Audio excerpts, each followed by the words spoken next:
Dans les bords amincis de la plaque, tu vas faire des joints. Pour faire les joints, il te faut de l'enduit, tu l'as déjà vu, mais il faut aussi de la bande. Bande papier, grand rouleau, petit rouleau, c'est pareil. La bande papier, tu vas la mettre où? Entre deux plaques de plâtre, dans les bords amincis. Tu vas la mettre aussi dans les angles rentrants. Et c'est tout. Pour la couper, un couteau, tu l'appuies dessus, tu prends la bande et tu la déchires. Nickel. La bande, attention, elle a un sens de pose. Et ouais, un côté, elle est marquée. Elle a une petite marque dessus, tous les 30-40 cm. Le côté marqué va dans le joint, dans le bord aminci. Deuxième particularité de cette bande, si tu la prends, tu peux la plier par la moitié. Hop, hop. Pratique pour faire les angles rentrants. Et aussi, petite astuce, pour prendre les hauteurs sous plafond. Comme ça, elle est rigide. T'as tout.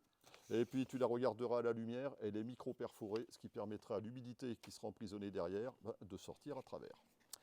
Bande papier, angle bord à bord, angle rentrant, plaque bord à bord. Si tu as des angles sortants, il va falloir les protéger. Pour les protéger, je m'équipe. Pourquoi? Parce qu'on va mettre de la bande armée. Bande armée, papier et deux feuillards métalliques. Donc pour la couper, cisaille. Elle aussi, elle a un sens de pose. Ça peut paraître évident.